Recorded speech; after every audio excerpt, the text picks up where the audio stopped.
50 anos, porque isso foi lá atrás. Quando os guias receberam a concessão do Porto de Santos, ainda do Império, é claro que a concessão de 99 anos naquela época permaneceu praticamente incólume durante o seu centenário. Hoje não. Uma concessão hoje, é claro que ela envolve modificações muito mais virulentas. Por isso, a segurança jurídica, com todos os seus contornos, merece uma atenção muito especial. No século passado, dizia-se uma frase, hoje talvez, a secretária Marília me desculpe, ecologicamente incorreta, mas se dizia, ou acabamos com a saúva, ou a saúva acaba com o Brasil. Era uma formiga, coitadinha da formiga, com a questão da expansão da área de agricultura do Brasil. Essa foi uma frase muito famosa há 80, 70 anos atrás. Eu, me inspirado nessa frase, repeti o mesmo agora. Ou nós acabamos com a insegurança jurídica, ou ela acaba com os nossos investimentos e liquida os investimentos no Brasil. Então, o grande fator para a concessão é isso. E o que precisa fazer, além de garantir essa segurança jurídica, que depende de um fator primordial, um fator de ordem cultural. Inclusive, uma entrevista que dei há poucos instantes, um jornalista muito preparado me indagava que haveria necessidade de mudar o marco legal. Eu falei, a essa altura não. Nós não temos que modificar mais leis para garantir segurança jurídica. Nós temos que modificar o comportamento das pessoas, a nossa consciência, a nossa interpretação, a capacidade de reconhecer que o resultado é mais importante do que a forma. Repito, o resultado tem que ser mais importante do que a forma. Por isso, nos dias de hoje, muitos aqui são da área jurídica, como eu, como os nossos eminentes dirigentes das agências reguladoras, nós temos a ideia do consequencialismo. O que vale é a consequência, é aquilo que se desdobra da ação governamental para termos efetivamente a realidade alcançada. Esse é o nosso drama, essa é a nossa realidade que devemos enfrentar de maneira muito vigorosa. Por isso, quando eu vou modificar a segurança jurídica, eu tenho de imaginar todas as suas consequências e os seus detalhes. E foi exatamente dentro dessa concepção que lá atrás, ainda na década de 90, no final dos anos 90, final do século XX, que o governo Fernando Henrique Cardoso cogitou, um grande momento, sabendo que não havia mais recursos e que o poder público deveria privatizar e conceder ao setor privado as parcerias, realizar, de fato, a criação das agências reguladoras, que não eram, e Marco Aurélio é especialista nisso, que não eram característica e parte do nosso comportamento. Uma das dificuldades, digo isso aqui de maneira acadêmica, teórica, uma das dificuldades que temos no Brasil hoje para garantir a segurança jurídica é reconhecer as agências autonomia, recursos, discricionariedade. Por quê? Porque o próprio Poder Executivo, quando as agências foram gestadas e são criadas, acabam que tem um pouco, digamos, de inveja das agências. Por que motivo? É natural e legítimo, é humano. O presidente da República se elege 50, 60, 70, 80 milhões de votos. Empoderado? Nomeia o ministro do Estado, muitas vezes um parlamentar empoderado também, que tem sobre si, sobre o seu palio, vinculado ao seu ministério, uma, duas, três agências, com diretores indicados eventualmente vindos de outro governo, com mandato, ou indica depois, mas esse mandato é autônomo. E ele não se conforma de achar que ele não manda nessa agência, porque no Brasil a nossa cultura é do mandonismo, é ainda do velho coronelismo, hierárquico, uma hierarquia rígida. Nós não temos ainda uma administração holística, uma administração gerencial plena. Então há uma dificuldade psicológica, e o Congresso também. E muitas vezes até o próprio tribunal, muitas vezes imiscuindo-se em várias ordens, apesar de termos uma fiscalização de segunda ordem em relação às agências. Então essas cautelas têm que ser tornadas cada vez mais explícitas para nós modificarmos o nosso comportamento e permitirmos que as agências realizem o seu trabalho e consigam dar de maneira muito clara essa segurança jurídica. Para tanto, o que nós temos de fazer? Qualificar as pessoas, fazer os treinamentos, dar os insumos necessários, não permitir que vá tudo no caixa único como hoje, o que inviabiliza completamente, inclusive a composição de pessoas. Não existem técnicos, porque não há concurso, os concursos não são autorizados. Como faremos, minha cara secretária, na área de saneamento, que é uma preocupação do meio ambiente, nós estamos muito no Senado, eu não estava lá no Congresso, a aprovar o novo marco legal. Se não fosse a pessoal, sacrifício e esforço do então senador Tasso Gereissati, do Estado do Ceará, esse marco não teria saído. Ele empenhou seu capital político totalmente na aprovação do marco legal de saneamento, que foi aprovado, mas que depende de quê? De uma grande agência nacional que tem dificuldades operacionais, não por deficiência técnica, mas por falta de elementos físicos, humanos, para dar consequência ao trabalho que é hercúleo, que é imenso. Então vejam como a segurança jurídica se desdobra em vários aspectos. E sem a segurança jurídica, como nós vamos falar em concessão? Como que é possível isso? Então, nós temos hoje os ingredientes, os elementos, os insumos. Agora, para demonstrar, senhoras e senhores, como o consequencialismo já está realizando modificações, eu conversava há pouco com o doutor Guilherme Sampaio, nosso conterrâneo, diretor-geral da NTT, para dar aqui um exemplo muito emblemático, que ele sabe já qual é que eu vou antecipar, que é da nossa malsinada 381. A rodovia 381 entre Belo Horizonte e Governador Valadares, infelizmente denominada rodovia da morte, tantas pessoas faleceram ali, sinuosa, uma região montanhosa, com problemas geológicos, era uma verdadeira caveira de burro, porque ninguém queria saber dela. A União não conseguia licitar. Quando havia licitação para ser concedida, não havia interessados. Por quê? Porque havia muito risco. Qual é a segurança jurídica de um contrato? Que o risco era muito expressivo. E percebeu-se um trabalho técnico muito bem elaborado pela Agência Nacional, pela NTT, que havia um problema delicado do risco geológico. Esse risco geológico foi levado à apreciação do Tribunal de Contas da União, sob a alegação de que, abra aqui um breve parêntese, nós todos aqui que somos ou da área jurídica, ou de engenharia, da área de concessões, conhecemos bem, há um princípio muito conhecido na administração pública, Marco Aurélio se lembra das nossas aulas, minhas e dele, de direito administrativo, que quando você entrega um objeto de concessão, aquele objeto é assumido pelo concessionário, mantém a titularidade do poder público, mas o concessionário assume aquele objeto por sua conta e risco. Essa expressão é clássica, por sua conta e risco, para o lucro ou para o prejuízo. E essa conta e risco, então, inviabilizava o caso da 381. Por quê? Porque nenhuma empresa tinha coragem de assumir o risco geológico de uma estrada que qualquer chuvinha que tinha, ela deslizava. E era cara a sua recomposição, seria cara a sua recomposição. Então a NTT propôs ao tribunal que pela primeira vez nós quebrássemos esse paradigma. Vejam como é interessante a segurança jurídica.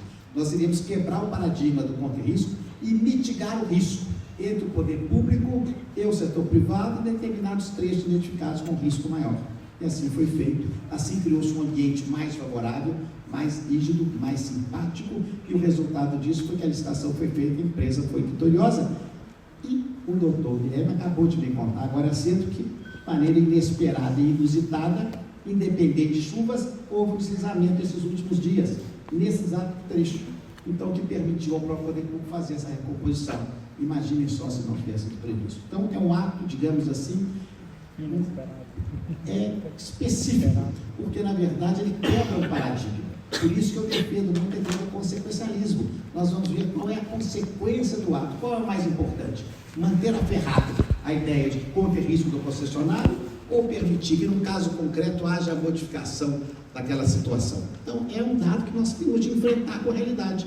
Nós não podemos enfiar a cabeça como um avestruz dentro da terra e imaginar que as formalidades tradicionais da administração pública, do direito administrativo, das concessões concebidas pelos franceses 200 anos atrás, são as mesmas de hoje. Não. O instituto é o mesmo, a essência é a mesma, as características fundamentais são as mesmas, mas as modificações são necessárias, são hemorrágicas. Por que motivo? Porque a realidade hoje é muito diferente daquilo que foi no passado. Isso se aplica a rodovias, a ferrovias, a energia elétrica, a telefonia, a questão de gás, a questão relativa às novas parcerias são feitas também na infraestrutura social, educação, saúde, segurança. Fizemos em Minas, ao meu tempo, e se lembram disso, as penitenciárias em parceria público-privada, que estão aí funcionando muito bem, são consideradas aquelas que apresentam melhores resultados do Brasil, porque houve coragem, houve ousadia, inclusive naquela época, não sei se Marco Aurélio se lembra disso, você não trabalhava comigo na Secretaria de Segurança, quem trabalhava era o doutor Edilson Marcos Siqueira e o doutor Edilson Vitorelli. E o Marcos Siqueira, que hoje trabalha nas PPPs no Banco Interamericano, dos Estados Unidos, é um grande nome que o Brasil ofertou para lá, que foi meu aluno na Faculdade de Direito, estudou na Fundação João Pinheiro. Eu encaminhei alunos para estudar exatamente a questão das PPPs, da penitenciária, que era época terrível. E naquela época, doutor Davi, quando ele voltou e apresentou as sugestões para nós realizarmos as PPPs penitenciárias, o Ministério Público deu um pulo dessa altura. O povo não podia fazer nenhuma hipótese que nós não poderíamos passar ao parceiro particular a execução da lei penal, ou da pena. Eu disse, mas não há execução penal nesse caso. O que se discute é entrega ao setor privado, até uma expressão um pouco debochada, digamos assim, um pouco elegante, que é a hotelaria do serviço. Mas são as questões relativas à educação, cursos, a alimentação, tudo aquilo que é lá, vestuário, serviços médicos, e a guarda interna, e toda a parte externa continuaria, claro, responsabilidade do poder público. O Ministério Público não aceitou. Então, em boa tratativa na época, que eu cito todos os meus alunos, nós combinamos que eles entrariam em juízo, e eu faria a licitação. Feita a licitação, eles não iriam pedir, eu não homologaria, mas também não pediria uma liminar para suspender, enquanto a ação corresse. A ação correu, o Estado ganhou, tanto a justiça estadual quanto federal, então aí as penitenciárias funcionando muito bem. Por quê? Porque percebeu-se que a consequência naquele momento era para quebrar paradigmas. Então, quando nós falamos em concessão e infraestrutura, nós não estamos presos mais às ideias, como eu disse há pouco, das concessões do século XIX e do século XX. As concessões do século XXI vêm dentro de uma nova roupagem. E essa roupagem foi colocada de maneira muito empenhada na nova lei de licitações, a lei 14.073, quando eu atuei como relator do Senado, que nós colocamos em diversos dispositivos duas ideias força: planejamento, a exaustão, concomitantemente com a ideia de parceria. Toda a lei é calcada na ideia da parceria com o setor privado. Pode observar isso em diversas passagens, em diversos instrumentos, diversos critérios, para permitir, de fato, que o setor privado se coloque sem medo como um parceiro. Até porque, infelizmente, digo isso aqui sem temer engano, que ainda há muito preconceito no setor público, no serviço público, contra o setor privado. Existe, parece que, uma raiva do lucro, o que é um equívoco, porque o lucro é fundamental para o funcionamento das empresas, para gerar lucro, para gerar empregos e para pagar tributos para o funcionamento regular do Estado. Então, esse preconceito tem que ser afastado. É igual o preconceito que existe, senhoras e senhores, a favor do menor preço. Isso eu tenho pavor. Não é? É um fetiche que eu digo. Então, são ideias equivocadas do passado, que nós temos de exorcizá-las. Não é fácil fazê-lo, pode ser que é fácil falá-lo, mas com o tempo nós vamos modificando isso. E eu posso dizer aqui, sem temer engano, já dentro do meu prazo ainda, faltam 2 minutos, meus 20, que sabe que eu sou muito rigoroso com isso, que nós temos hoje o TCU, que por natureza é um órgão conservador, um corpo técnico de excelência, uma modificação completa do nosso panorama, não só a favor do consequencialismo, mas até do consensualismo, para estabelecermos soluções rápidas, baratas, para a solução de gargalos que são antigos e que nos deixam, infelizmente, hoje no Brasil, de acordo com dados do tribunal, com 11 mil obras federais paradas pelo Brasil afora. Isso é um escândalo. Então eu quero dizer isso tudo para dizer que é um momento virtuoso que nós temos. E nesse momento, presidente Emílio, por isso eu quero referir mais uma vez ao nosso amigo Kadar, agradecer a ele a iniciativa e dizer que Minas Gerais tem condições de ter agora, como eu disse, um momento muito positivo. Quero fazer um registro, agradecimento público ao ministro do Estado, Renan Filho. O ministro tem sido extremamente empenhado e dedicado em obras em Minas Gerais.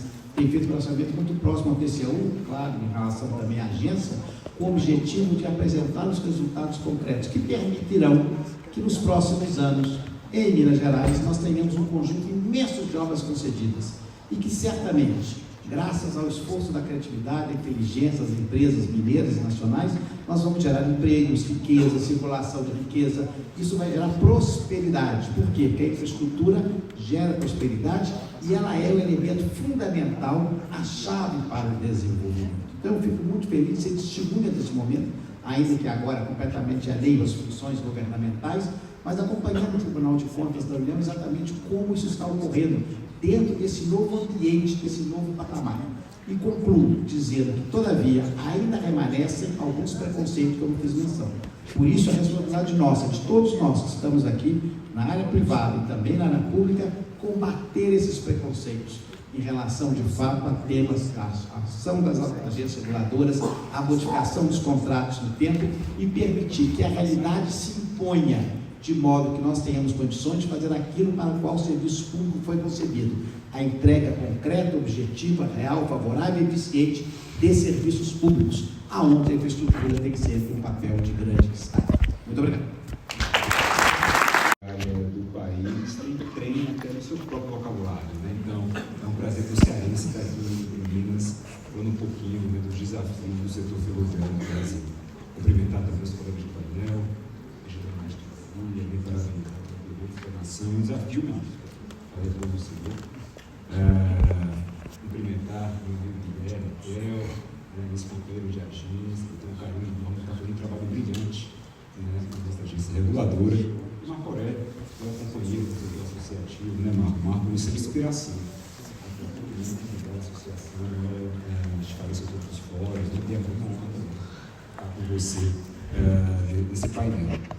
Bom, eu acho que o objetivo, pegando um pouco do gancho da nossa discussão, é falar um pouquinho de como o processo de concessão de estatização impulsionar a modernização da infraestrutura, no nosso caso, do setor ferroviário brasileiro. E eu vou me permitir separar minha fala em dois momentos. Eu queria falar um pouco de qual foi o impacto que esse processo trouxe para a nossa infraestrutura ferroviária, para o transporte ferroviário em si, o transporte grande, de carga geral, subtrilhos do país. E no segundo momento, quais são as perspectivas que o setor tem e os desafios que a gente tem que superar ainda para fazer o Brasil um país mais ferroviário. Então, quando a gente olha o processo de estatização que aconteceu na década de 90, a gente encontrou um setor ferroviário bastante sucateado. Então, o ambiente macroeconômico político, em que houve uma série de estatizações e privatizações, e em vários setores essa era a realidade, nas ferrovias também se mudou.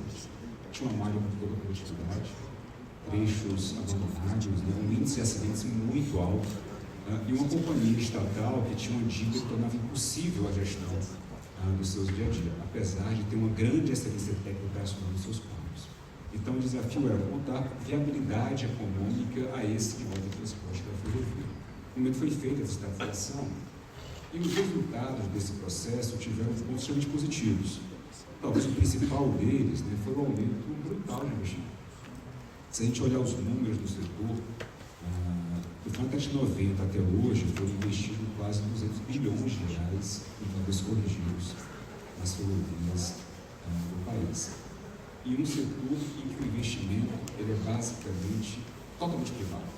Para você ter uma ideia, o ano de 2024, o ano que tem o maior ápice de investimento no país, quase 14 bilhões de reais de investimento privado, apenas 200 bilhões de reais para investimento público. A gente está falando algo como 2% total de investimento em ferrovia, vem do setor público. Ou seja, a gente opera o setor ferroviário, eu acho que diferente da maior grande maioria do mundo, ele depende quase que exclusivamente de recurso privado, e além disso, talvez o Brasil seja o único país do mundo em que o setor privado, além de investir, ele tem que pagar para o governo. Então, o governo retira mais valia da ferrovia para o seu financiamento próprio. O setor ferroviário, desde a sua privatização, já pagou quase 33 bilhões de reais em valores corrigidos ao erário público. Para você ter uma ideia da grandeza, isso é a mesma ordem de grandeza dos investimentos públicos que foram feitos no setor público. Ou seja, aquilo que investiu, o setor privado pagou de outorga. A gente vai falar de tributos, quase 100 bilhões de reais em tributos. Mas a primeira mensagem desse processo é que a gente apostou numa estrutura de investimento privado, e isso teve suas consequências. A primeira delas foi, obviamente, investimento, o aumento da quantidade de material rodante, de locomotivas e vagões triplicou. Houve um aumento da eficiência da operação com o compartilhamento de malha, o compartilhamento que há 10 anos beirava na faixa de 33%, hoje já é de 2/3, ou seja, as ferrovias se intercambiam com a sua produtividade. E isso gerou um aumento de produção ferroviária de quase 150%. O agronegócio, a quantidade de grãos transportados por ferrovia, quase que multiplicou por 10. Ou seja, esse é o cenário de aumento de produtividade do setor ferroviário do nosso país. E isso acompanhado de um aumento da eficiência. Hoje, o índice de acidentes ferroviários no Brasil ele é 90% menor do que é no final da década de 90. O nosso índice de acidente hoje é comparável às ferrovias americanas, às classes americanas. Então, talvez essa primeira mensagem que a gente coloca aqui, o investimento privado foi bom, trouxe aumento de eficiência, aumento de produção, mas ele concentrou o seu investimento naquilo que fazia mais sentido para o negócio. Que faz todo o sentido econômico. O Ministério bem colocou aqui, nós não podemos tornar o lucro algo negativo, que é isso que viabiliza os negócios, né? Mas a consequência de um modelo de investimento focado único e exclusivamente em investimento privado é que o setor privado vai naquele modo, né? Naquele meio, naquele processo em que há uma maior rentabilidade. Então, os grandes corredores de exportação brasileiros de minério e de agronegócio operam muito bem. Hoje, 90%, mais de 90% da exportação de ferro vai para a ferrovia. As ferrovias da Vale, Carajás, Vitória e Minas são as ferrovias mais eficientes do mundo. A ferrovia Vitória e Minas é um tipo de orgulho para o nosso país. Uma ferrovia centenária, né, que atravessa o estado de Minas, Espírito Santo, tem bitola elétrica e consegue ter uma taxa de produtividade comparada às melhores padrões, melhores benchmarks australianos, né, e americanos do setor, e que ainda transporta, né, passageiros na sua mão. São talvez as duas únicas linhas de passageiro do país, são operadas pela Vale, né, no corredor de Vitória e Minas e no corredor de São Luís para Alpé. Pois bem, então esse é o cenário do nosso setor ferroviário, as consequências da privatização. Mas qual o desafio que a gente tem daqui para frente? Né? É tornar esse modelo de eficiência, aumentar, né, a participação desse modelo eficiente para o resto do transporte brasileiro. Hoje, a nossa matriz de transporte de carga, como os senhores bem sabem, ela é predominantemente rodoviária. A gente transporta quase 2/3, 67% de toda a mercadoria no Brasil por rodovia. A gente tem caminhão, saindo do Mato Grosso, indo até Santos e trem, carregando grão, quando se podia nos trilhos. A gente tem caminhão saindo do Rio Grande do Sul, indo até o Ceará, carregando arroz. Ou seja, essa lógica de fazer transporte no Brasil, ela não faz sentido. A gente tem que sair dessa participação ferroviária de 18%, 20%, para algo mais próximo de outros mais desenvolvidos, ou em desenvolvimento, comparáveis aos nossos, para chegar em 30%, 40%. Então, a nossa participação de ferrovia na matriz de carga brasileira é muito menor dos corredores internacionais. Estados Unidos, China, Austrália, Rússia, Argentina, todos transportam mais carga e mais pessoas por trilhos do que o Brasil. A densidade da nossa malha ferroviária ela é muito menor que a americana, a chinesa, a chilena, que a argentina. E a pergunta que a gente tem é como é que a gente faz para impulsionar nesse modo de transporte? O que está faltando? O que está faltando? O primeiro elemento mais simples é dinheiro. Dinheiro. Então, fazer ferrovia é muito caro. Se vocês terem uma ideia, 1 quilômetro de ferrovia custa 20 milhões de reais. Então, fazer uma ferrovia nova, de 500, 600, 700 quilômetros, é um investimento de 10, 15 bilhões de reais. E um investimento que só vai ser, que vai começar a ter retorno, vai começar a ter receita em 5, 10, 15, 20 anos, muitas vezes. Né? A Ferrovia Norte-Sul, a última grande ferrovia do Brasil, demorou quase 40 anos para ser. Então, o ritmo de investimento ferroviário intenso e demanda uma visão de longuíssimo prazo para virar realidade. O custo de uma locomotiva custa 20 milhões de reais. Um vagão custa 1 milhão de reais. Então, essa é a dimensão do investimento ferroviário e a gente tem que ter dinheiro para isso. A gente vinha conversando hoje, ministro, da dificuldade de ter dinheiro do orçamento público. No último ano, o investimento do Corpo da Folha foi 200 milhões de reais para a ferrovia, isso não é nada. Por mais que a gente queira aumentar, que a gente multiplique por 10, de 2 bilhões de reais. Ainda é muito aquém do que o setor necessita, né, para poder virar a chave e virar a sua matriz de transporte e carga. A gente vai ter que apostar invariavelmente na parceria com o setor privado. E aí, a gente vai começar a trabalhar nas alavancas necessárias para impulsionar ainda mais a participação desse setor. E eu gostaria de falar, talvez, de 4 alavancas, acho que para concluir essa minha fala inicial, sobre os desafios do setor. Mas a primeira alavanca, super importante, é uma visão de planejamento de longo prazo. A gente tem que olhar as ferrovias com uma visão de longo prazo. Nosso plano setorial de ferrovias tem que ser visto como uma estratégia de Estado. Não é possível que todo governo elenque uma nova carteira de projetos ferroviários como sendo a sua. Elas não vão virar a realidade. Elas não vão virar a realidade de forma alguma. Nenhum investimento ferroviário é feito em 5, 10 anos. Então, é necessário uma visão de Estado para o desenvolvimento ferroviário. Qual vai ser a demanda do agronegócio, da mineração, da carga geral, da siderurgia, nos próximos 10, 20 anos? E como é que a gente vai otimizar o transporte para escoar essas mercadorias, seja para o mercado externo, seja para o mercado interno? E isso só se faz com visão estratégica de longo prazo, com visão de negócio. Então, isso é fundamental. É fundamental que essa visão esteja lastreada em uma carteira sólida de projetos. Acho que o sucesso, né, Marco? A gente vê aí os leilões de concessão de rodovias, é muito nisso. Uma previsibilidade do investidor de quais são os projetos que vão ser oferecidos para o setor. Então você consegue ver no próximo ano, daqui a 2 anos, daqui a 3 anos, daqui a 4 anos, daqui a 5 anos, né, as oportunidades de investimento que o país oferece para que o setor possa estudar esses projetos e nos leilões oferecer a melhor oferta para eles. Então isso ainda falta, isso tem que ser construído no setor ferroviário. O segundo ponto é a gente impulsionar os investimentos privados no setor. E isso por meio, e talvez o primeiro ponto, né, talvez a primeira sugestão, né, e acho que a gente fala muito nos eventos, né, vamos deixar o dinheiro do setor no setor. Não é razoável que os processos de repactuação, de prorrogação antecipada, que envolvem pagamento de outorgas, indenizações, nas casas de bilhões de reais, sejam utilizados para suprir déficit. Por óbvio, né, toda a sociedade, né, há que arcar, né, com os desafios, né, fiscais do país. Mas será que a forma mais correta, mais inteligente de usar os excedentes do setor ferroviário, seja alocá-lo, né, para essa tarefa de suprir déficit público ou deixar esse investimento no setor?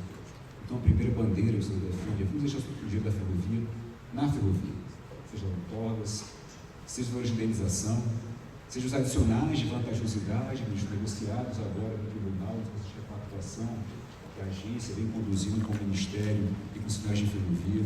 Vamos garantir que esse dinheiro seja reinvestido em prol do setor, na ampliação da malha, na sua modernização, na compra de material rodante, na renovação de frota, impulsionando a indústria que é nacional.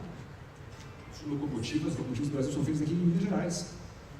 Temos fábricas da Wabtec, da Brooks, que fazem esse material rodante aqui em Minas.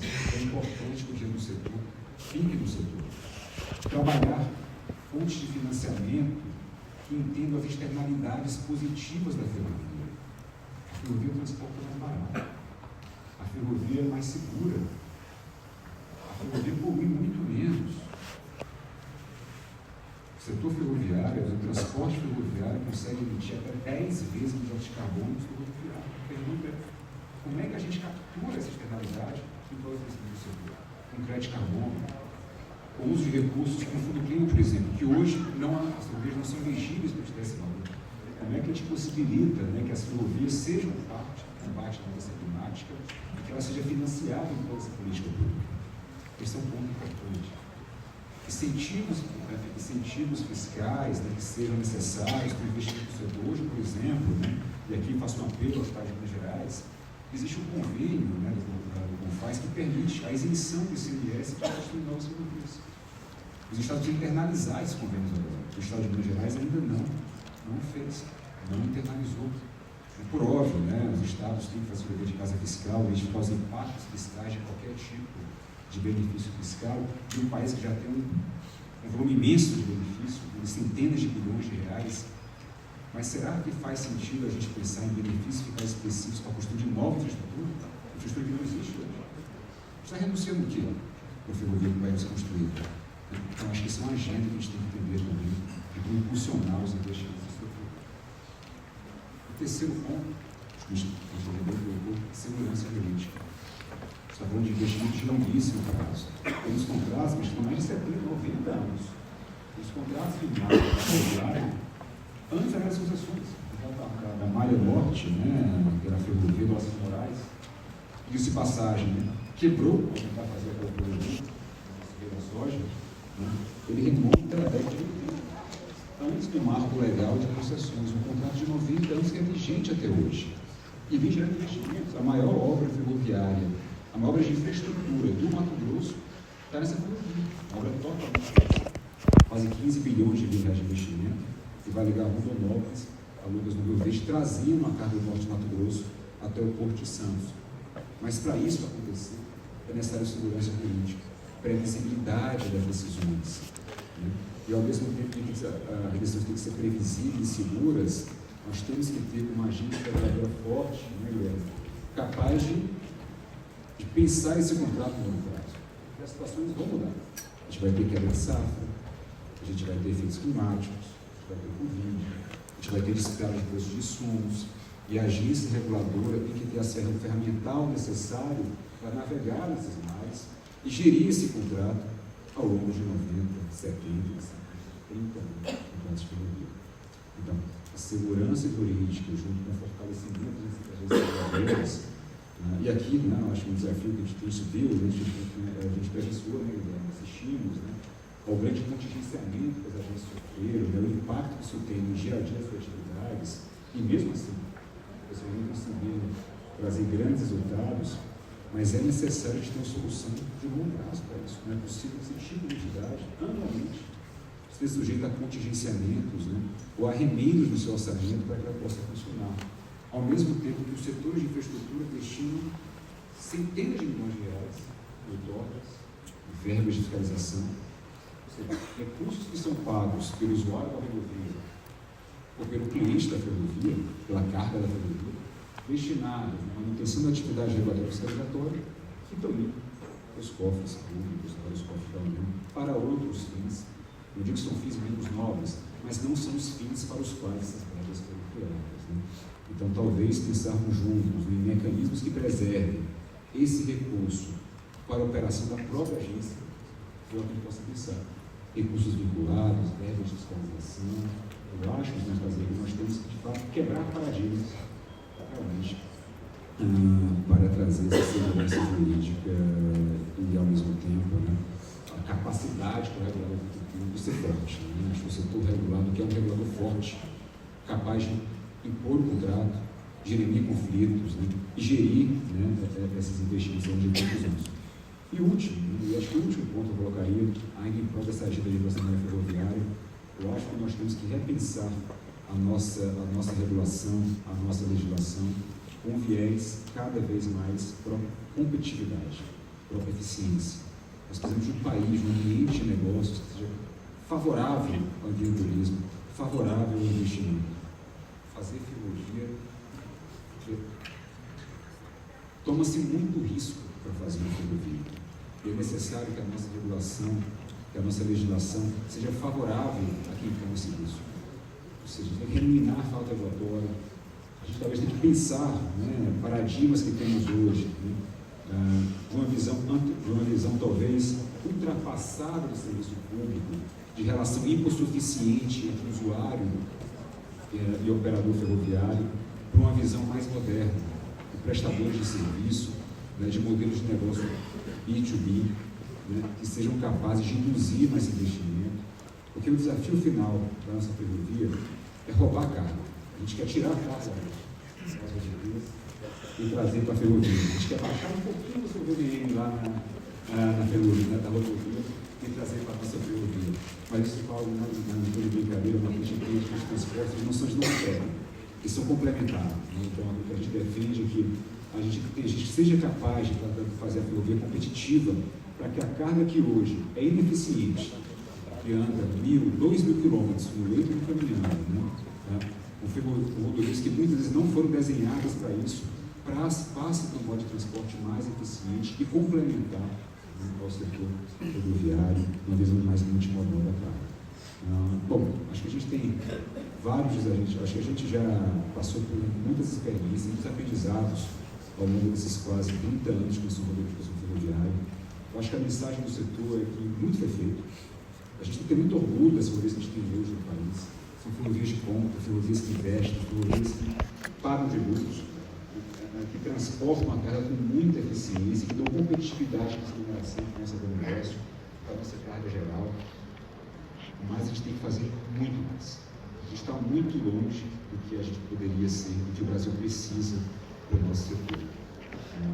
Mas a gente está muito confiante também que esse ciclo de crescimento de aprendizado, vai permitir que a gente consiga superar os desafios do futuro e ter não só Minas Gerais, a palavra prensa da favela, mas talvez todo o Brasil, principalmente nos trem bom, né, no Ceará, no Sul, em São Paulo, no Rio de Janeiro, a gente consegue colocar esse vocabulário em todo o nosso país. Muito obrigado a todos. E dizer que eu só estou aqui porque há 22 anos atrás, egresso da Faculdade de Direito da UFMG, o secretário de Planejamento, secretário de Estado de Planejamento à época, convidou para ir até o gabinete e me estendeu um convite para ingressar na primeira unidade de PPP de Minas Gerais. O secretário era nosso querido professor Antônio Augusto Anastasia, de quem sou eternamente grato. Dizem que é muito difícil falar depois do professor Anastasia, e é mesmo. Sobram alguns frangalhos, alguns cacos por aí. Eu vou tentar juntar esses cacos e de mais a mais vou falar a mesma coisa que o professor falou, com seu brilhantismo, tentando usar outras palavras. Queria cumprimentar Guilherme Tel Sampaio, mineiro tipo exportação. O Guilherme é jovem liderança e tem granjeado a atenção de todo o país. Hoje à frente da melhor agência reguladora do Brasil, a NTT. O Guilherme participou e hoje conduz a revolução que nós temos na regulação de transportes do nosso país, que tem dimensão continental. Olhai para o Guilherme, olhai pelo Guilherme. E o Davi, que construiu em conjunto a revolução regulatória no âmbito da NTT. O Davi, que é ex-auditor do Tribunal de Contas da União, foi diretor da NTT e hoje somos co-irmãos no ambiente associativo, eu pela ABCR, Associação Brasileira de Concessionárias de Rodovias, e o Davi na NTF, representando muito bem o setor ferroviário. Por fim, ainda no âmbito das saudações, posso deixar de cumprimentar o querido amigo Emílio Catar Filho. O Emílio é uma das grandes personalidades do nosso estado. Filho de quem é? Tem o nome nas estradas mineiras, tem o nome nos principais equipamentos, as principais realizações de engenharia do nosso estado. E o Emílio, quando traz um evento desta magnitude aqui para Minas Gerais, muito mais do que permitir negócio, porque estamos diante de uma expo, estamos diante de uma feira, o Emílio mexe com os brilhos do mineiro. Ele podia ter levado esse evento, esse encontro, para qualquer outra localidade, para São Paulo, o destino mais óbvio desse tipo de dinâmica. Ele fez questão de trazer para Minas. E Emílio, você não errou, você acertou, pelo seu espírito visionário, pelo seu espírito empreendedor e pelo amor que você tem a esta terra. Esta terra que há de gerar muitíssimos frutos. Isso vai fazer parte dos meus comentários aqui à frente. Mas antes disso, eu queria lançar luzes sobre o modo rodoviário, sobre o setor rodoviário. A BCR, como o próprio nome diz, representa as concessões de rodovias. Nós temos hoje quase 90 contratos de concessão assinados no Brasil. Nós temos 58 concessionárias associadas à BCR, os principais corredores logísticos. Pense no corredor logístico e ele se encontra no ambiente da Associação Brasileira de Concessionárias de Rodovias. Como anda o setor de concessão de rodovias? Essa é uma mensagem inicial que eu queria compartilhar com todos. O setor de concessão de rodovias anda muito bem. O setor de rodovias, o setor de concessão de rodovias vive o seu melhor momento. Nós todos somos privilegiados de poder testemunhar isso, embora ainda não saibamos onde isso vai dar. Vou aprofundar esse aspecto na sequência. Mas antes disso, uma pergunta retórica. Por que falar em concessão de rodovias? O que nos leva a buscar esse tipo de contrato, esse tipo de negócio, esse tipo de arranjo? O professor Anastasia falava do princípio do consequencialismo. Eu já antecipava que eu falaria a mesmíssima coisa que o professor, com palavras diferentes. Vou me permitir usar o princípio do realismo. porque é o princípio do realismo, porque a realidade se impõe. Há um livro interessante, se chama O Sim e o Não, a gênese da comunicação humana. Ele coloca sob o prisma psicanalítico o efeito que o princípio do realismo traz na formação do ser humano. O princípio do realismo ele leva à frustração. Ele nem se frustra porque ele quer mamar e não pode mais. Ele se frustra porque ele quer um brinquedo e o brinquedo não está acessível. E essa frustração vai moldando a maneira como ele interage com o mundo. Essa interação, na realidade, dá aso à própria linguagem, à própria comunicação. Faço um parênteses. Tenho lido esses tipos de livro porque a esposa está grávida, então é sempre importante se preparar para o que está por vir. Mas feito isso, fazendo essa análise sobre o princípio do realismo, a realidade se impõe. E a realidade, no que diz respeito à nossa infraestrutura, é de que se fiar apenas no orçamento público é um erro, é um equívoco. E o professor Anastasia destacava isso. O orçamento público, ele vive sob a lógica dos soluços, a lógica do eletrocardiograma, a lógica da montanha-russa. Ou, se estivéssemos ainda nos festejos juninos, ele funciona como uma anarrie e diz que olha a chuva, é mentira, olha a cobra, é mentira, olha o orçamento, olha o dinheiro, é mentira. Vai, volta. E quando a gente vive um período de vale, quando a gente vive um período de escassez, a verdade é que quem paga a conta é a infraestrutura. E o Emílio sabe bem disso.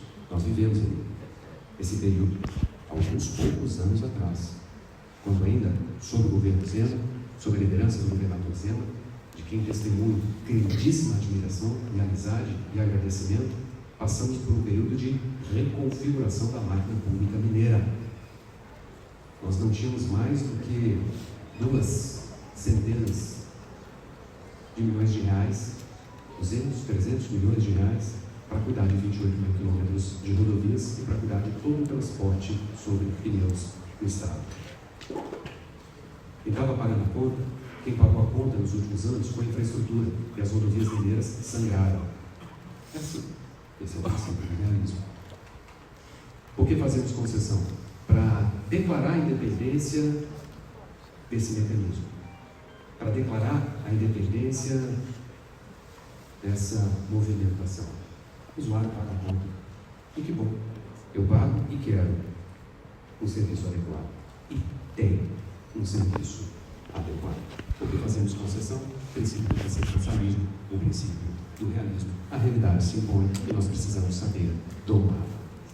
Mas o que é necessário para fazer concessões? Parafraseando o ministro Anastasia, segurança jurídica. E eu queria chamar a atenção para 2 aspectos, 2 desdobramentos, também na linha do que o ministro já antecipava. Primeiro desdobramento, a gente tem que ter um aculturamento. Não é possível implementar concessões num ambiente conflagrado, num ambiente de antagonismo, num ambiente belicoso ao investimento privado. Portanto, construir convergências, uma visão unívoca em relação à viabilização das concessões. No âmbito político, felizmente temos tido isso, observem bem, independentemente do viés partidário. A política de concessões hoje ela está espraiada em grande parte do país, seja por partidos de esquerda, de direita, de centro. Isso é bom, mas mais do que no ambiente político, precisamos ter essa convergência no âmbito da opinião pública. E aqui cada um de vocês tem uma responsabilidade. Queremos ou não queremos a decretação da independência do efeito sanfona do orçamento? Queremos ou não queremos a sustentabilidade da nossa infraestrutura? Queremos. Então existe um caminho que precisa ser traçado. Existe uma proposta que precisa ser defendida. Mas para além disso, e mais uma vez, apenas parafraseando o professor Anastasia, para além da segurança jurídica e do apoio da cultura, do ambiente em relação à realização desse tipo de arranjo, nós precisamos de instituições fortes. Davi, que me antecedeu, reiterou esse aspecto. Há uma mensagem hoje polivalente no âmbito da iniciativa privada, no âmbito de quem investe em infraestrutura no Brasil. Nós queremos reguladores fortes. Vou repetir. Nós queremos reguladores fortes. Isso implica recursos humanos, materiais e financeiros para as nossas agências. E quando a gente olha o nosso ambiente, o ambiente aqui de Minas Gerais, o que a gente enxerga? Aspectos muito positivos em relação a todas essas dimensões. Começando pelo final, é importantíssimo celebrar a recente criação da Artemig, a Agência de Transporte do Estado de Minas Gerais. E é importante ficar atento se a Artemig vai empreender as suas funções de maneira adequada, se a Artemig serão direcionados os recursos humanos, financeiros e materiais necessários. A boa notícia: os dirigentes da Artemig são técnicos de escola, absurdamente preparados, inclusive gentilmente cedidos, um deles, Carlos Alves, pela NTT. O ambiente político em Minas Gerais precisa reconhecer de uma vez por todas a necessidade das concessões. Antes está atento em relação ao que está por vir. Portanto, está atento se nós vamos retroceder, se nós vamos nos auto-sabotar. Essa é uma agenda que não pode parar. Essa é uma agenda que não admite soluços, porque a retomada da trajetória custa 20 anos.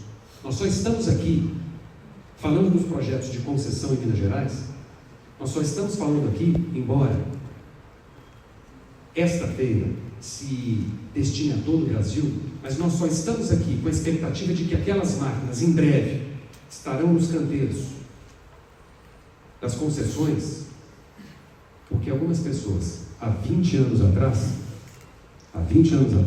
secretário, há 20 anos atrás, vice-governador, alguns anos atrás, governador do estado de Minas Gerais, se empenharam e tiveram a coragem de pavimentar o caminho do investimento privado em infraestrutura.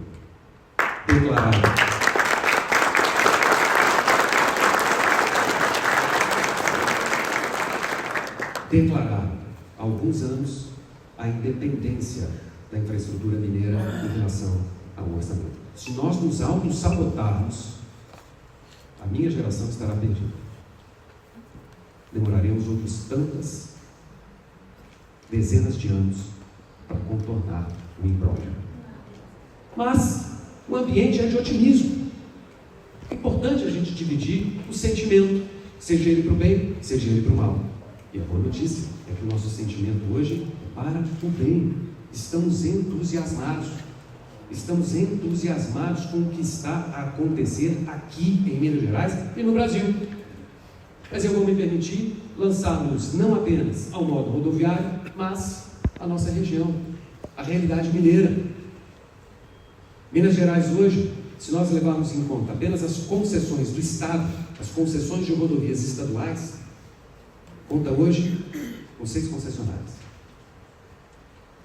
Esses contratos de concessão de rodovias em Minas Gerais, eles vão ser responsáveis pela injeção de 15,5 bilhões ao longo da sua vigência. É claro que existe um ciclo de investimento mais intensivo nesses contratos, geralmente 8 anos. Nós podemos dizer, sem medo de errar, que com os contratos que nós temos, nos próximos 8 anos, nós teremos 12 bilhões de reais injetados na economia mineira, nas rodovias, sob a gestão da iniciativa privada, no âmbito do Estado de Minas Gerais, no âmbito das concessões estaduais. A malha rodoviária do Estado orbita em torno de 28, 29 mil quilômetros. A gente está falando que esses trechos, eles somam algo próximo a 2.300 quilômetros até então. Se eu coloco o que vai ser investido nesses trechos, comparativamente ao que o DR, ao que sobra para o DR investir nas malhas estaduais, eu estou falando de 12 vezes mais investimentos por quilômetro nas rodovias sob concessão vis-à-vis as rodovias que tem de se valer do orçamento do DR. São R$720 mil por quilômetro nas rodovias sob concessão vis-à-vis R$60 mil nas rodovias públicas do Estado de Minas Gerais. É o que sobra. Olhamos para o plano federal.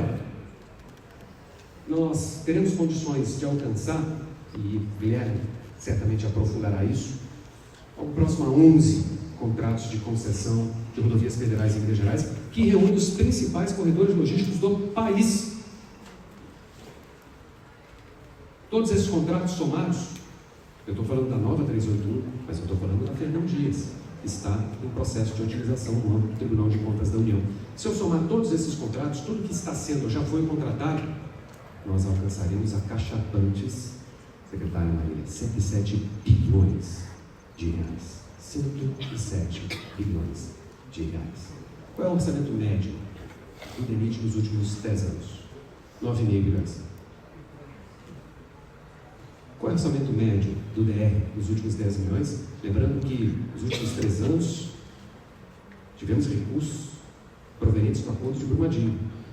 Se não fossem eles, essa média seria bem menor.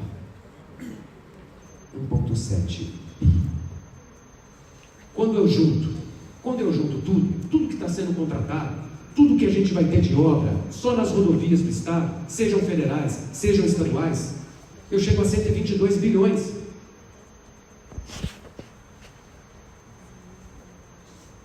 Eu tenho 72 anos, 72 anos de orçamento do DR.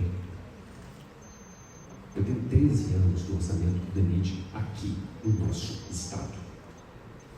Logo, seguimos com muito bons motivos para acelerar, para nos animar. O que vai acontecer no Estado nunca aconteceu. Nós vamos finalmente ser reintroduzidos no lugar de merecimento, como protagonistas do desenvolvimento econômico, como a rótula de conexão das cargas no país. Nós teremos os anos da prosperidade, da pujança. Só não podemos nos auto-sabotar. A mensagem é positiva e o Emílio não podia ter sido mais feliz em realizar esse evento aqui e agora. Há 2 anos, quando estive na PEI, lancei uma frase e ela aconteceu em outras tantas realidades, aconteceu no estado de Minas Gerais. Eu tenho muita alegria de repetir aqui. Todo empresariado que está aqui, todo empresariado mineiro, todos aqueles que têm os stands e que trouxeram essas máquinas magníficas, obrigado por acreditar. Preparem as máquinas. Liguem os seus motores. Muito obrigado. Disponidas à disposição de que meu pai, o finado pai, de produção de cavalos, de gado, e eu entrando ali, e passadas quase 3 décadas, poder retornar essa feira que você já assumiu um grande desafio, a 2ª edição dela, porque o tamanho e a proporção que ela já trouxe demonstra justamente a pujança e a importância que tem o setor de infraestrutura, de concessões e um ambiente de negócios do estado de Minas Gerais. E aqui, eu pensei que você era meu amigo, eles me colocar para falar depois do ministro Anastasia, Davi Barreto e Marco Aurélio, o que me basta apenas me mostrar e dizer que eu estou de acordo com os relatores. Mas tudo bem. Prometo ser bem breve, o objetivo é seguir aqui as minhas origens mineiras e dar um passo atrás e trazer. Que danado que uma agência reguladora faz? É importante sempre um pouco voltar à origem e falar assim, qual que é o papel da NDT, qual que vai ser o papel da Artenor. Meu papel não é fazer o que o Ministério dos Transportes e o Governo Federal quer. É legítimo, foram votados para isso, mas meu papel propriamente não é apenas isso. Meu papel não é garantir a qualquer custo que o retorno da concessionária seja dado.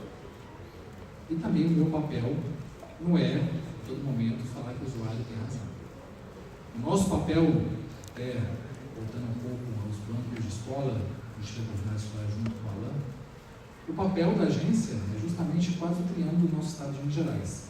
Harmonizar os interesses desses três importantes atores, que é o poder público, o poder concedente, de ter ali as suas concessões, privatizações, estatizações, no menor, no maior tempo possível, com o menor custo. Realmente, os funcionários têm o seu retorno do investimento realizado. E o usuário, realmente, ter o pagamento da conta prestação que falou ali daquele investimento, aquela obrigação, daquele serviço público essencial que foi ali realizado. E o ministro Anastasia, ao remontar a década de 90, da reforma do Estado, da época do Fernando Henrique Cardoso, que justamente já se anteveu que o investimento público não seria capaz de fazer frente a todas as demandas que o Estado, após a Constituição de 88, teria sim sua capacidade de fazer. Então, passado um pouco mais de 3 décadas de um modelo regulatório que iniciou-se com energia elétrica, telecomunicações, petróleo, energia e gás, eu tenho a segurança de dizer, não por fazer parte, nós atingimos não só a maioridade pelo tempo, mas também a maturidade do ponto ideal da regulação. Temos que avançar? Temos, com certeza. Mas eu tenho certeza que num processo evolutivo, regulatório, legislativo, de maturidade das instituições, que não foi feito na nossa autonomia e independência, mas sim num processo de transparência, de governança, de participação e controle social, que nada mais é um ambiente semelhante a esse, às vezes estruturado, de contribuir e de aperfeiçoar. Quando assumi o mandato, há 4 anos atrás na agência, ainda como diretor colegiado, quis muito remontar a minha origem, que foi justamente o transporte rodoviário de cargas, que comecei como estagiário de empresa de transporte. E sempre aquele lema, se está na mão, veio de caminhão. Mas sabia que o país precisava se melhorar, principalmente as suas rodovias. E muito escutava na Federação das Empresas de Transporte de Cargas, nos sindicatos, uma frase que muito me incomodava. Minas Gerais tem a maior malha rodoviária do país, mas tem a sua pior malha rodoviária. E o EMI, no seu trabalho muito importante ali, no Conselho de Infraestrutura da FIEM, nos convidou para apresentar a nossa carteira de projetos, na época muito mais vontade e planejamento do que realmente entregas, apresentando nosso pipeline, nosso cardápio, nossa propaganda ali. O EMI olhou para mim e disse: a gente precisa, mas será que isso tudo vai acontecer? E hoje nós podemos dizer que sim, está acontecendo. Nós temos 5 leilões bem-sucedidos, a 0,40 totalmente concedido.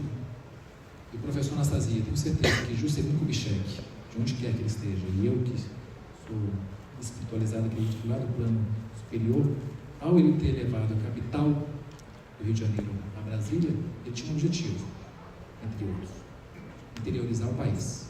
Tenho certeza que ele voltou a ter orgulho das nossas Gerais. Mas tinha um projeto que esse eu falaria que já valeu o meu mandato, poderia entregar minha carta ali e embora, que era 381.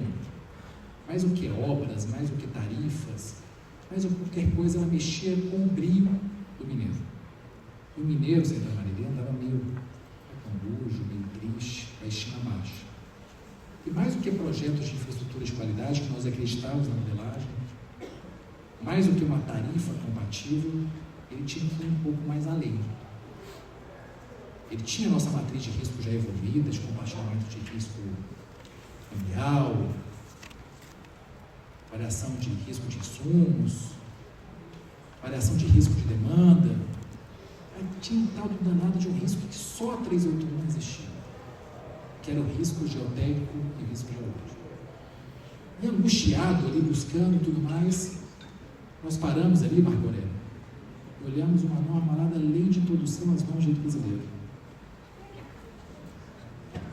Caramba, quando bati o olho e vi que quem foi um dos grandes responsáveis por isso foi, na época, o senador Antônio Augusto Anastasia. Como são as ironias do destino? A bênção do sorteio do processo caiu justamente nas mãos do ministro Anastasia. E quando fomos lá despachar com ele, falamos: ministro, precisamos disso. Você falou que tem. Então me explique tecnicamente. Se tem uma ferrovia que passa ao lado da rodovia que vocês querem conceder, por que ela é diferente? Explicamos junto com os técnicos e tudo mais, e buscando harmonizar com os interesses de todos que são duros, o companheiro Davi Barreto, ele conseguiu endereçar de forma harmoniosa algo que a gente conseguiu que antes era impensado. Eu não vejo mais reclamações do problema passado da concessão. Ela já é uma realidade, as obras não são executadas, e o risco geológico e geotécnico que o ministro endereçou, pioneiramente, de forma responsável, ela já se fez valer, já tem os investimentos e as soluções propriamente realizadas. Mas a gente tem que ir além. Fizemos nossos 5 leilões, temos mais 3 a serem realizados no estado de Minas Gerais, vamos realizar agora no dia 6 de novembro, que é o restante do 262 do Triângulo Mineiro. Vamos realizar a utilização agora da Fernão Dias, que é uma excelente concessão, mas por razões que teve os contratos, ela realmente não veio a performar, mas vamos levar um leilão dia 11 de dezembro para realmente mostrar o poder do usuário que pode ser apresentado a proposta melhor, e vamos levar também um programa de concessões para o norte do estado, que é a 116.251, que a gente vai denominar de Rotas Gerais, para realmente levar o desenvolvimento da região norte do estado. E algumas vozes críticas nos perguntam: mas isso vai ser diferente daquele contrato de terceira etapa? Vai se acontecer os mesmos erros do passado? E mais do que otimismo fazer parte do processo, eu digo não. Não vai ser a mesma coisa. Primeiro, nesse processo evolutivo, nós aprendemos com os erros do passado. Não erros intencionais. Erros que aconteceram nas circunstâncias do aprendizado da evolução do programa de concessões. Nós não vamos aceitar mais, não aceitamos mais os deságios arrojados que havia antigamente 50%, 60%, só tinham alegria. No dia de bater o martelo na bolsa de valores, porque no dia seguinte a gente tinha certeza que teríamos poder. Isso já não acontece hoje. Nós temos uma modelagem moderna que nós temos projetos que têm um investimento para atender as expectativas do governo, para atender as expectativas do usuário, mas que elas sejam execuíveis e condizentes com a capacidade econômica e financeira de quem vai pagar e de quem vai executar. Não terá mais aqueles deságios arrojados. Como disse, nós temos um limite, que normalmente vai de 16 a 18 km, 18%, e se for acima disso, pelos nossos estudos, ele vai ser direcionado por uma conta vinculada. Nossos projetos também do governo federal, ao contrário de alguns entes federados, nós não mais cobramos outorga. Que a outorga é uma cobrança, podemos dizer grosseiramente, um tributo do cidadão que não vai se retornar para o investimento na infraestrutura. Então esse valor, se porventura for maior, ele vai para essa conta vinculada para eventualmente ter desequilíbrios, a gente possa amortizar. Nós temos também justamente esses compartilhamentos que nós já fazemos com o concessionário para realmente tirar aquela visão parceiro privado, tudo é do privado, a sua responsabilidade, semelhante à visão que o ministro Anastasia trouxe, o menor preço, não. Os riscos também têm que ser compartilhados entre público e privado para ter uma relação simétrica ali existente. Mas a gente teve que ir mais além. Justamente de ter uma capacidade da agência reguladora e dirimir as suas controvérsias no ambiente. Melhor do que ficar levando para o judiciário, para outros órgãos, e como até o próprio ministro Bruno Dantas falou da evolução do apagão das canetas, da infantilização da administração pública, a gente não precisa mais do Ministério Público, do Tribunal de Contas, que é suma importância, mas a gente tem, como o ministro sempre nos provoca e falar, motivou, fundamentou, a gente consegue evoluir o gestor público. Então a gente tem um ambiente regulatório de solução, como é um ambiente de solução de controvérsias, não só do Tribunal de Contas, que eu sei que o Tribunal de Contas do Estado de Minas Gerais também tem interessado, mas também dentro da própria agência de ter essa capacidade, a maturidade de solucionar e não ter contratos equilibrados ou que se chamam estressados, que quem no final do dia está estressado não é o contrato. É o investidor que não tem o retorno, é o poder concedente, sou eu, o Ministério, que não tem as obras sendo executadas, é o usuário que paga a sua tarifa e não tem o retorno inexistente. Mas a gente quer continuar indo mais além. Mais do que grandes obras, os tantos bilhões que a gente tem falado, os grandes números de duplicações, nós temos uma preocupação em olhar na experiência do usuário. Nós queremos que o usuário nacional, que o usuário mineiro brasileiro, tudo que ele tenha numa infraestrutura, que ele, quando ele viaja para fora do país, ele tenha aqui no Brasil. Então, a partir do ano que vem, até junho do ano que vem, todos os nossos atuais 16 mil quilômetros, e chegaremos até 26 mil quilômetros no ano que vem, ele seja conectado de ponta a ponta com essa estação.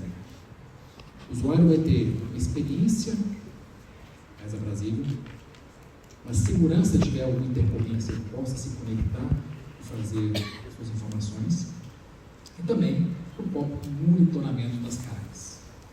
Nós queremos acabar com algo muito ultrapassado, que é justamente as praças de pedágio, ficar em filas, substituir por postos de free flow, da cobrança automática, para permitir no futuro não muito distante que a gente faça também cobrança por quilômetro rodado, ter justiça e equidade tarifária. Uma coisa também ultrapassada, que são os postos de pesagem veicular, os PPVs. Ainda tirou um pouco menos, mas São Paulo se demonstra aquelas filas enormes. A gente está implementando já a pesagem em movimento. Os veículos serão pesados na velocidade da via, com tecnologia que vai permitir que todos os veículos eles estejam pesados, porque hoje só para na balança quem realmente tem consciência que não está sob excesso de peso. O que ele vai trazer? Ele mais eficiência, vai trazer a segurança para os usuários todos que nós vamos via, vai trazer eficiência logística do exportador, na média de 40 minutos vai reduzir essa parada de pesagem, seguir, e temos um olhar ambiental. E nós já temos dados e estudos que demonstram que o próprio free flow, a pesagem em movimento, ela reduz em média de 20% os gases de efeito estufa. Ou seja, um país que vai sediar a COP30 em poucos meses, ela tem dados efetivos, empíricos, para demonstrar que nós temos uma pegada de redução de emissões de efeitos gases de efeito estufa. E vamos além, os projetos subir para outras regiões, não só de Minas, como um país que comete zero, com neutralização dos gases de efeito estufa, e temos também, justamente, questões de mitigação de impactos ambientais, que eu sei que é algo muito caro. Mas também preocupamos justamente com a equidade e modicidade tarifária. Temos lá um desconto do usuário frequente, onde que quanto mais ele passe, menos ele vai pagar, e garanto que ele vai pagar tarifa mais barata do que tinha nos contratos anteriores, com mais investimentos e com melhor qualidade do serviço. Isso só é possível por esse alinhamento dos astros. Nós temos o alinhamento dos astros, uma bela política feita pelo governo federal, junto com o ministro Renan Filho, já destacado pelo ministro Anastasia. Tem um direcionamento, um forte claro, porque infraestrutura não tem ideologia, ela não tem bandeira, ela une, ela agrega. Tivemos aqui, ministro Anastasia, também tem que reforçar e sim faz questão, uma boa política feita pelos políticos que representam Minas Gerais em Brasília, o senador Rodrigo Pacheco, o presidente Rodrigo Pacheco, o ministro Alexandre Silveira, dentre outros políticos importantes nessa toada. Um trabalho brilhante, sempre é importante fazer, ministro Anastasia. O senhor ter feito no tribunal e o contributo, que perdeu a política, mas felizmente ganhou o Brasil, ganhou o tribunal com a sua presença lá. Ainda bem que eu parei de ler Eli Lopes Mireles na faculdade e li mais Antônio Augusto Anastasia, que nos permitiu justamente fazer tudo isso que a gente teria feito no nosso setor. Ter tido companheiros e servidores que, no painel de mineiros, Barreto, que todo o início desse trabalho que a gente teve na agência, você plantou a sementinha da governança, da nossa transformação regulatória, e o seu legado a gente tem colhido juntos hoje. E Marco Aurélio, o seu trabalho não apenas como acadêmico em liderança representativa do setor, ele realmente é provocativo e propositivo. Agradeço pela sua parceria, pelo seu comprometimento e pelo seu espírito público. E muitos vão perguntar aqui, e o setor ferroviário? Esse trem vai ser colocado nos trilhos também. Estamos ajustando as renovações antecipadas feitas anteriormente com o DMRS e da Vale, que foram importantes avanços. Nós trabalhamos conjuntamente com isso, com os ajustes necessários, inclusive direcionamentos equilibrados para os estados, como Minas Gerais assim requer. Vamos agora prosseguir, estamos passos largos com a renovação da ferrovia Centro-Atlântica, que é necessário, com novos projetos de concessões e também as autorizações ferroviárias, que é um modelo diferente, que vai permitir ligar nessas malhas centrais e terminais em outras formas. E equilibrar, Davi, não só apenas o olhar da concessionária, mas o olhar do usuário. A gente fugir daquela dicotomia que tem, não existe ferrovia porque não tem carga, não tem carga, não tem ferrovia. Vamos enfrentar esse processo com novos projetos, com mecanismos regulatórios e também de verificação. E para finalizar minha fala, já estendendo meu tempo, não posso quebrar minha promessa de ser breve, é dizer que realmente este momento ele é único. Que mais de 120 milhões só de projetos do governo federal serão investidos no nosso estado de Minas Gerais, principalmente nos 8 próximos anos. E nós teremos aqui todos os atores deste painel pedir uma única coisa: os parecidas que todos os senhores e senhoras vão enfrentar. Mas esses serão provisórios. E o legado, todos aqui presentes, público, privado, tribunal, vão deixar esse para sempre. E lá na agência a gente tem 2 lemas: dormir tarde, cansado, acordar cedo e motivado. Fazer pelo Brasil é bom, mas fazer por Minas Gerais é bom demais. Muito obrigado.